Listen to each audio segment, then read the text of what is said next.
Hey to all, welcome back to other video. तो आज का जो हमारा टॉपिक रहने वाला है वो है सॉलिड प्रिंसिपल का दूसरा वीडियो, जहां पे मैंने तुमको पिछली वीडियो तक एस का मतलब समझा दिया था। ठीक है, सिंगल रिस्पॉन्सिबिलिटी क्या होते हैं। आज ओपन क्लोज प्रिंसिपल की बात करना है।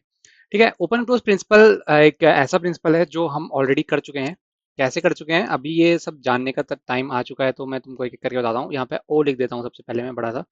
ठीक है, तो ओपन प्रिंसिपल बोलता क्या है हमको, पहले ये समझ लो। ओपन प्रिंसिपल ये बोलता है कोई भी क्लास, कोई भी सॉफ्टवेयर है, पूरा सॉफ्टवेयर एंटिटी है तुम्हारे पास। ठीक है, सॉफ्टवेयर के ऊपर बात हो रही है। अगर पूरा सॉफ्टवेयर बना रखा है तुमने, सॉफ्टवेयर एप्लीकेशन है आपका। ठीक है, एप्लीकेशन है, और इस सॉफ्टवेयर एप्लीकेशन में क्या हो रहा है, इसमें क्या क्या होंगे, पहले मेरे को ये बताओ। इसमें क्या क्या होगा, इसमें क्लास होगा। ठीक है, इसमें क्या होगा, और इसमें मॉड्यूल्स होंगे, इसमें फंक्शंस होंगे। करेक्ट, ये तीनों चीजें होती हैं। इनसे ही हमारी पूरी एक क्लास बनती है। अब ये प्रिंसिपल क्या बोलता है कि ये जो क्लास है ये ओपन होनी चाहिए किस चीज के लिए, एक्सटेंशन के लिए। EXTENSION, एक्सटेंशन के लिए ओपन होनी चाहिए, लेकिन मॉडिफिकेशन नहीं होना चाहिए। क्लोज होनी चाहिए मॉडिफिकेशन के लिए, क्लोज फॉर मॉडिफिकेशन। MODIFICATION। अब तुम बोलोगे क्या बता रहे हो यार, ये क्या मतलब, एक्सटेंशन के लिए तो होनी चाहिए लेकिन क्लोज फॉर मॉडिफिकेशन नहीं आया समझ में, अच्छे से समझाओ। तो बात यह है, देखो एग्जाम्पल से समझाता हूँ। तुम्हारा कोई एप्लीकेशन है, ठीक है, एप्लीकेशन है और उसमें पेमेंट तुम इनिशिएट कराते हो। ठीक है, तो पेमेंट इनिशिएट जब कराते हो तो इसमें लेट सपोज तुम्हारे पास एक क्लास थी जिसका नाम हो गया तुम्हारा payment processor, PAYMENT, payment process, PROCESS। ठीक है, आज तक ये क्लास सिर्फ क्रेडिट कार्ड को लेती थी, CREDIT, क्रेडिट कार्ड्स को लेती थी। ठीक है, अब तुम चाहते हो कि तुम्हारी जो ये क्लास है इसमें इंटीग्रेट कर दो, तुम एक फंक्शनैलिटी ऐड कर दो, क्या, Paytm, Paytm, PAYTM, Paytm. Okay, मैं गलत लिख रहा हूँ, अरे अभी भी गलती लिख दिया। PAYTM, ठीक है, पेटीएम की फंक्शनैलिटी ऐड करना चाहते हो। उनका खुद का बैंक होता है, उनका खुद का यूपीआई होता है, तुम कह रहे हो कि मेरे को ये ऐड करना है।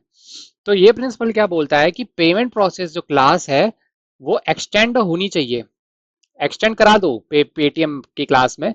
लेकिन ऐसा मत करना कि जो पेटीएम जो है, जो तुम्हें नई फंक्शनलिटी ऐड करनी है वो इसी क्लास के अंदर डाल दी तुमने, इसको दूसरी क्लास बनाओ और वहां डालो। ठीक है, समझे। आप इसको एक्सटेंड करो, इसकी फंक्शनलिटी ऐड करो, लेकिन ये क्लास एडिट मत करो, पेमेंट प्रोसेस को ऐड मत करो।